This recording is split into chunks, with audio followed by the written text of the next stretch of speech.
Hi friends, it's Candace from Beacon Hill Books. I'm here today to talk about some books that I've read recently within the last week. I just wanted to start off with a very big thank you. With the small booktuber shout out, I've gotten quite a few people say my name, which just shocks me and delights me, and I can't believe that it's really like a thing. I started BookTube almost a year ago, and I have just fallen in love. I've learned so much about myself and also expanded my horizon with my reading and gotten to know people like you from all over the world, and I just couldn't have asked for something better. So I just wanted to thank all of you that had mentioned me or subscribed or comment and watch my videos, and let you know that it genuinely means the world to me. So thank you so much. Let's get started. I'm not in my usual spots. We're kind of mid-move and we're waiting for the baby, so this might be a little shaky given I'm doing my iPad taping. The first book that I finished was Dragon Springs Road by Chang, and this is a book that I read with April from Getting Hygge with It, and I really liked this book. I read Three Souls by Chang last year and fell in love with it, and I think I might have liked this book more. I liked this book more than April did, so, be sure if you want to check out her review.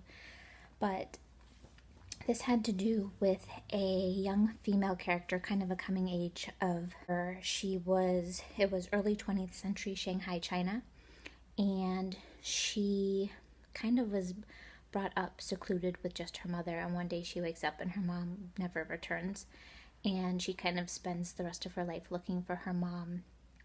But meanwhile, come to find out, the new family that moves into the Dragon Springs Road complex kind of takes her in as a bond servant, and she befriends the little girl there. They become close friends. She kind of has to deal with being, in Chinese they call it zezong. I don't know if I'm pronouncing that right. It's a mixed race in a political time when the dynasties were turning over, and she really had only her one friend and then a fox spirit, which who doesn't like foxes? Like, count me in for anything that has a fox and like an animal spirit.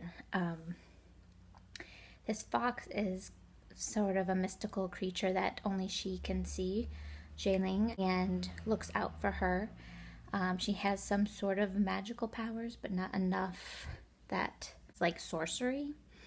And it has to do with Janie trying to find her mom and the political turmoil as well as survival, and there's a whole bunch of good things in this book. I will say there's a few twists. I will continue to read anything that Janie Chang writes. Like, she's an auto read for me. Next book that I read was our Read Around the World book club book that took place in the Dominican, and that was In the Time of Butterflies by Julia Alvarez. And this book I also really loved. This takes place in the Dominican Republic in the 1960s, and it's during a Trujillo dictatorship. A lot of you might be familiar with this sort of story, like historical backdrop, if you've read The Brief Life of Oscar Wilde. It follows the four Mirabelle sisters who were very instrumental in sort of the revolution and uprising in the Dominican Republic. And it, in a lot of ways, starts with following one of them older. And she's much older, and a tourist is coming to her house to understand more about her sister's past, and at the beginning when they're children, and then show how one sister kind of spearheaded them getting involved in politics, and then how they got involved. It goes from there. The fact that something happens to three of the sisters is revealed in like the first chapter, so something's happening. I I did not know anything about them before, so I'm so grateful that I read this book, because then I learned about them and Googled and, got exposure to them. There was some problems with the book.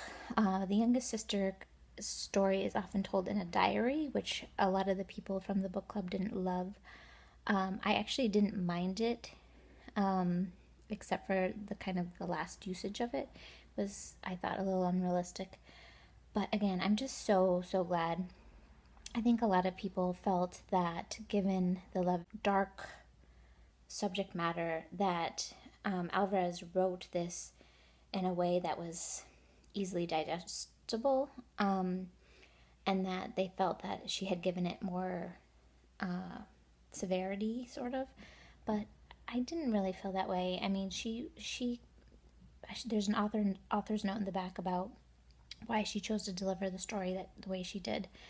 And she straight up says, like, this is historical fiction. I wrote what I thought the sisters would be like. So I really highly recommend this book. In fact, I know this is kind of book to blasphemy, but I only gave The Brief Life of Oscar Wilde a 2-star. I didn't love it. And this book I gave 4 stars. So I liked it actually better than Brief Life.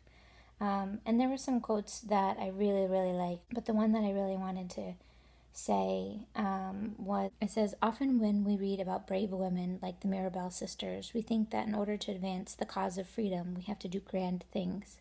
But in fact, if we look at the lives of these 4 sisters, we realize that all of them came to their courage in small, incremental steps, little moments." And I think, given our political climate in the U.S. right now, a lot can be said about, taking those little steps that we're doing together. So I really liked this book. Also, because of the Mirabelle sisters, November 25th, which is actually observed in many Latin countries as the International Day Against Violence Toward Women. So I really, really recommend that book if you like historical fiction and you want to learn more about dictatorships and, sort of the beginnings of revolutions. Next book that I read was The Private Lives of the Tudors, Uncovering the Secrets of Britain's Greatest Dynasty by Tracy Borman, and I've been on a sort of a Tudors kick lately. This is the U.S. version. This book is a nonfiction book. It starts with Henry VII and it ends with Elizabeth I. So, and like I said before, I kind of enjoyed getting to know Henry VII a little bit better. Primarily when I'm reading Tudor history, it's Henry VIII and his wives and his children.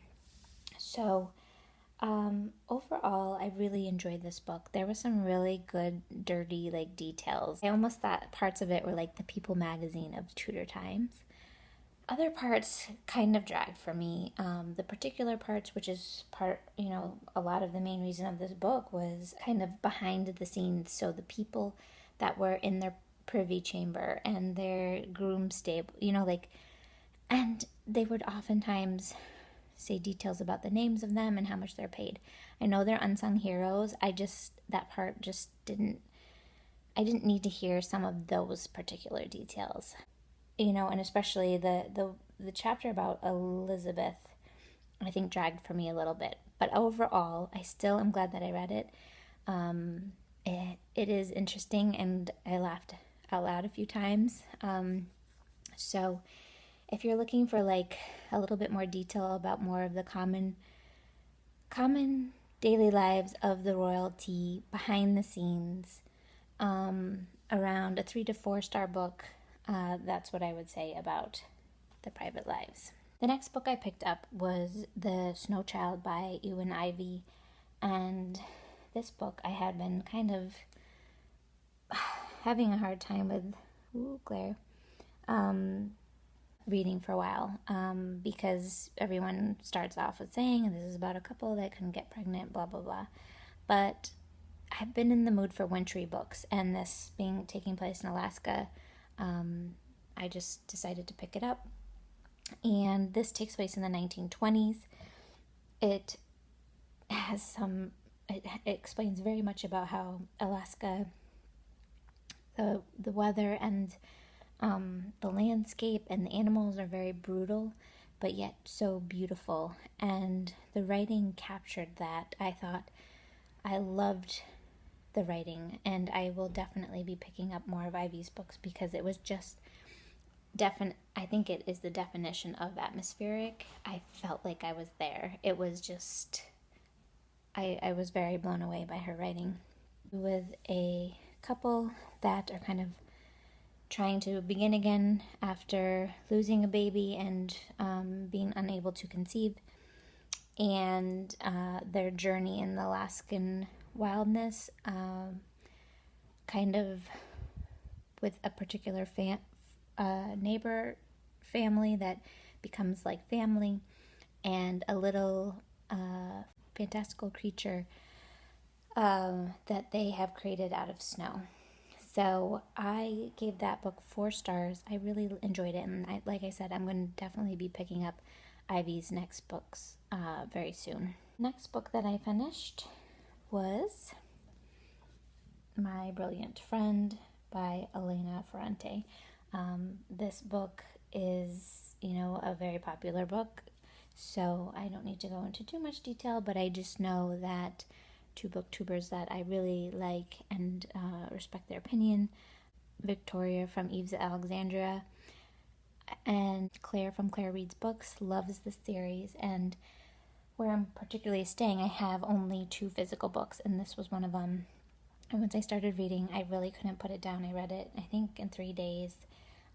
This is a coming-of-age story of 2 girls growing up outside of Naples, Italy, in around the 1950s. There's sort of a poor, there's a poor community, poor but vibrant, I will say.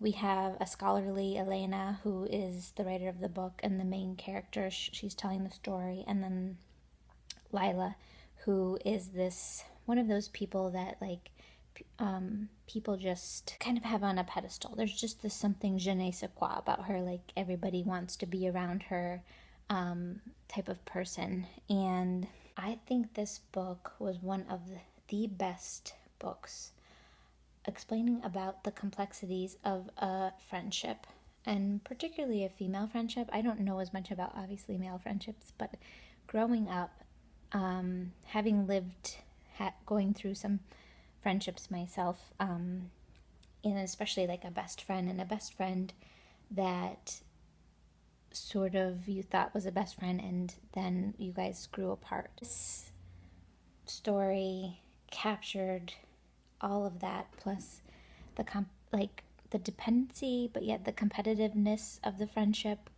It was intriguing, and I cannot wait to read more.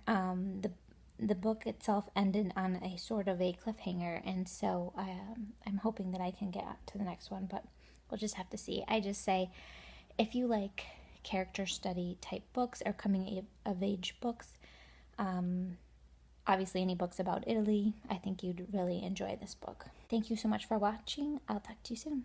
Bye.